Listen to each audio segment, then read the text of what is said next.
Polícia Federal cumpriu na tarde desta sexta-feira mandados de busca e apreensão contra o governador afastado do Distrito Federal, Ibanez Rocha. A ação ocorreu após pedido da Procuradoria-Geral da República. Ibanez é investigado no inquérito do Ministério Público que apura a suposta omissão de autoridades de Estado nas invasões do dia 8 de janeiro. A defesa do governador afastado disse que as buscas serão a prova definitiva da inocência de Ibanez. O ex-secretário executivo da Segurança Pública do DF, Fernando de Souza Oliveira, também foi alvo. Vamos então a Brasília. José Maria Trindade. Salve, Zé. Boa noite. A situação fica difícil, né, para o governador afastado. Muito boa noite, meu caro Vitor. Boa noite, colegas aqui de bancada, e muito boa noite a você que nos acompanha aqui nos Pingos nos Is. Olha, não chegou a ser uma surpresa esse mandado de busca e apreensão contra o governador afastado, Ibanez Rocha.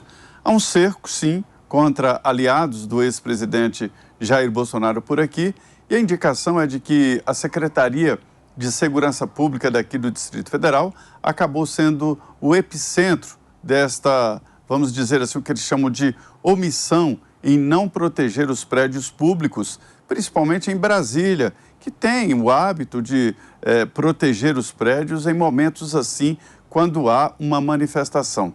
Não é possível fazer manifestação pública aqui em Brasília sem a autorização do governo do Distrito Federal e vem exatamente através da Secretaria de Segurança Pública. O estranho deste mandado de busca e apreensão é que foi exatamente para a residência particular do governador Ibanez. O governador Ibanez faz parte aqui da nova casta de Brasília, que são os advogados, ele é milionário. Essa casa não é exatamente uma casa, é uma mansão, uma super mansão.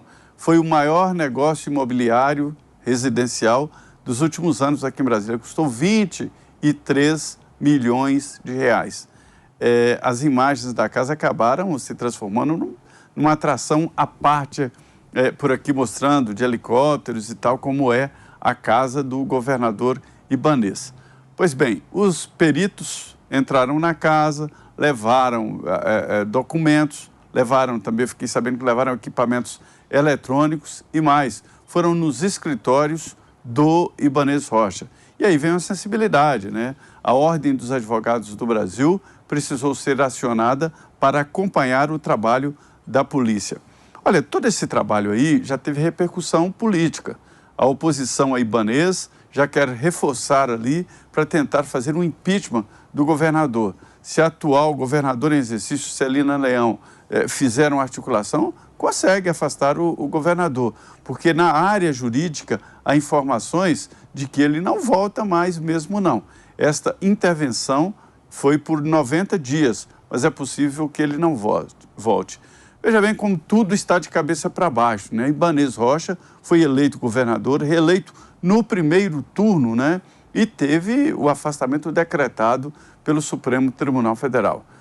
Assusta, viu? Isso aumenta o medo geral no Brasil inteiro desta situação, desta insegurança jurídica que tomou conta do país.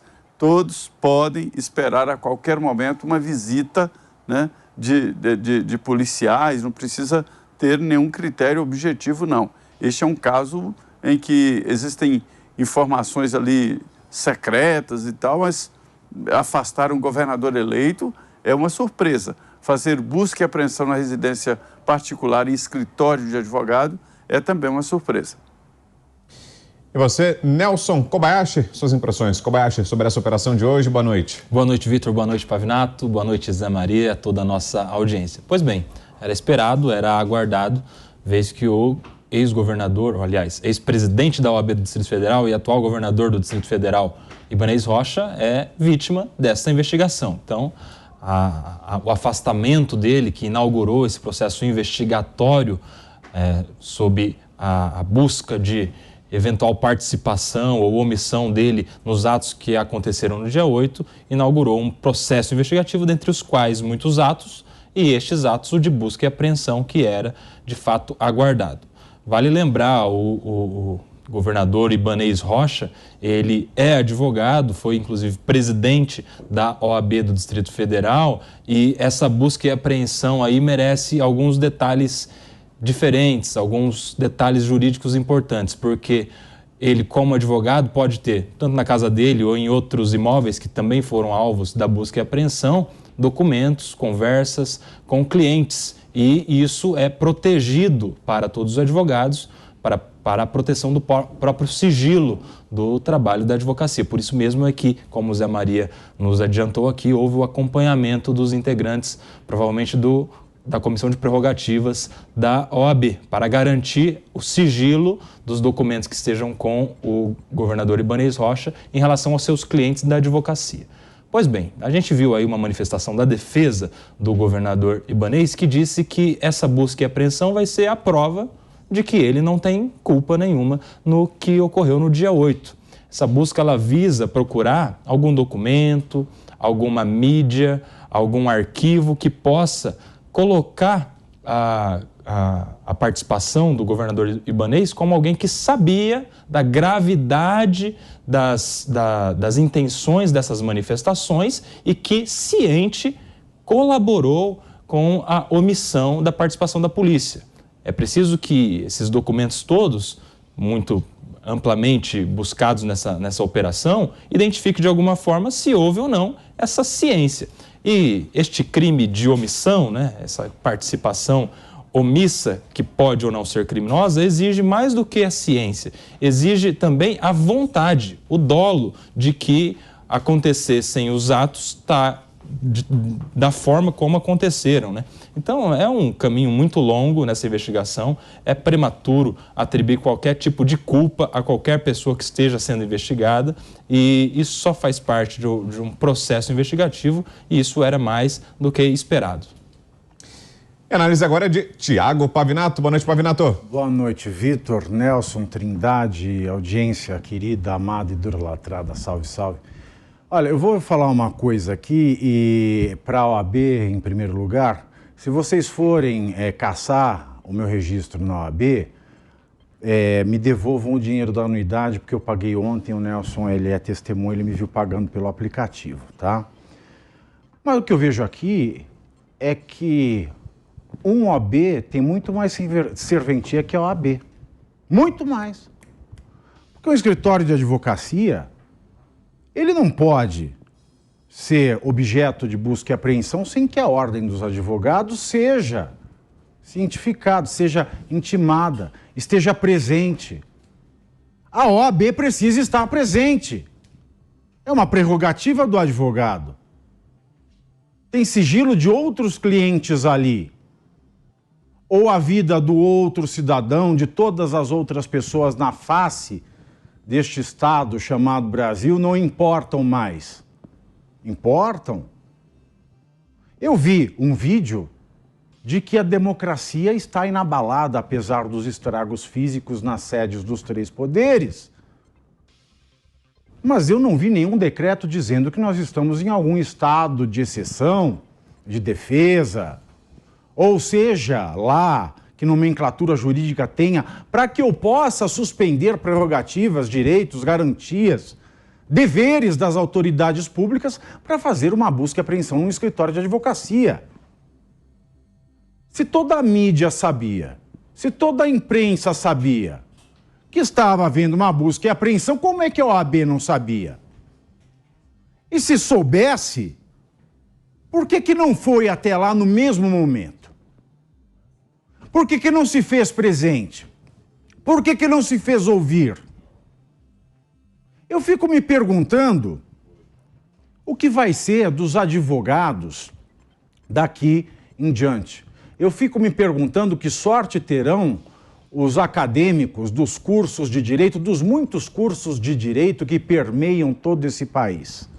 Eu fico me perguntando como é que um advogado pode se portar diante de um cliente que pergunta: doutor, a situação é essa, o que eu devo fazer, o que eu posso pedir, que ação eu posso ingressar, que medida eu posso tomar? Quando ele disser: depende do juiz. Ora, onde é que estava a OAB que de pronto não esteve lá para resguardar uma prerrogativa de um escritório de advocacia? Ibanez Rocha, ele não deixou de ser. Ele não deixou de ser um advogado.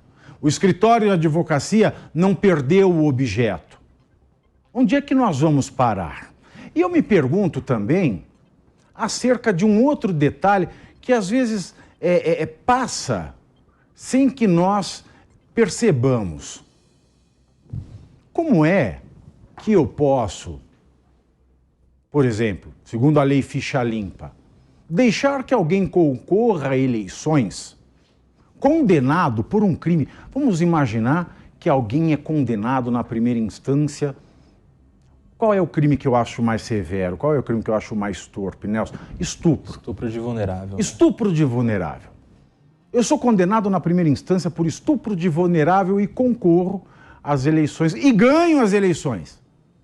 Enquanto não tiver a decisão do colegiado, do Tribunal de Justiça, a decisão da segunda instância, confirmando a minha condenação, eu posso assumir no cargo. Agora, eu não posso exercer um cargo para o qual eu fui eleito porque eu estou sendo investigado. Que sentido isso faz? Onde está a OAB? Onde está o Ministério Público? Onde está o Congresso Nacional? Me perdoem, mas sem diálogo, sem esclarecimento, sem publicidade das razões que levam a essas medidas que nós temos visto todo santo dia, nós não vamos conseguir pacificar uma população, nós vamos conseguir inquietar, porque encher alguém de dúvidas é deixar alguém desesperado, inquieto. Se todo mundo soube que houve a busca e apreensão, toda a mídia estava lá, se toda a mídia estava lá, mesmo sendo um inquérito de regra sigiloso, por que é que não se explica à população e não se pacifica os ânimos, explicando as razões por que tudo isso está acontecendo?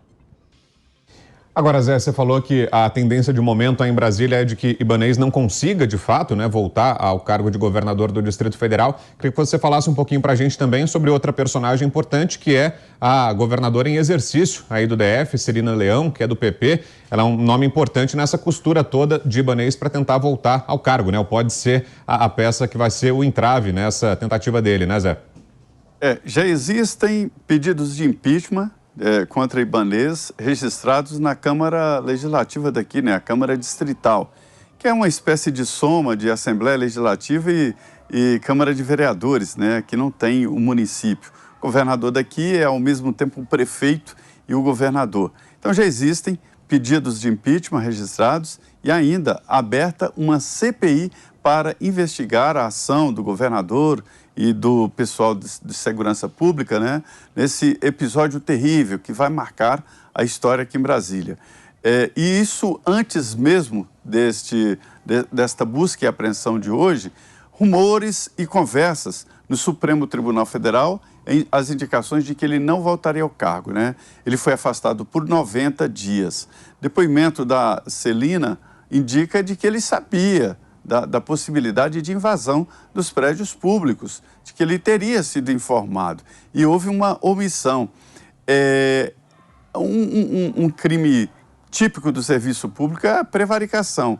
Muita gente raciocina de que ele prevaricou ao não tomar providência, Que a prevaricação é fazer ou deixar de fazer algo em benefício de terceiro, No serviço público, claro. Então, existe primeiro uma certa composição na justiça para que ele não volte e outra possibilidade através do impeachment. Mas veja bem, é um ato muito forte afastar um governador eleito, reeleito em primeiro turno, mesmo que seja por 90 dias. Mas a ideia é afastar definitivamente. Se houver algo de muito absurdo, provas contundentes, que ele seja julgado, e se condenado depois do transitado em julgado, é que perde a função pública. E, inclusive, a perda da função pública costuma ser uma pena acessória a uma condenação. Antecipar esse afastamento de 90 dias, depois mais 90 dias e assim por diante, é ir contra, não a um direito individual do Ibanez Rocha, cidadão, mas é um direito coletivo. O mandato, ele é uma expressão da vontade da maioria daqui do Distrito Federal. Olha, Vitor, a autonomia política daqui do DF, do Distrito Federal, ela não existia foi conquistada a partir de 88, da Constituição de 88. Então, se criou a estrutura política aqui. Antes era apenas o governador nomeado pelo presidente da República, né? Aqui era uma espécie de território. O Distrito Federal funcionava como funcionavam os territórios, ou seja, era o governo federal que tomava conta e nomeava o governador. E a partir de 88 se criou a área política de Brasília e o pessoal aprendeu rápido demais todos esses rolos políticos. Tanto é que nós já tivemos 2 senadores cassados, governador preso, José Roberto Arruda, né, cassado também, uma confusão. E agora o governador Ibanez, que não é da política, foi presidente da Ordem dos Advogados do Brasil aqui e decidiu imediatamente se candidatar ao governador. Faz parte da nova casta daqui do Distrito Federal. A nova casta que se chama de advogados. Ganharam muito dinheiro. A casa dele aí, mostrada aí, de 23 milhões de reais. O maior negócio imobiliário dos últimos anos aqui. Então, este é o quadro e a possibilidade mesmo de que ele não volte ao governo do Distrito Federal.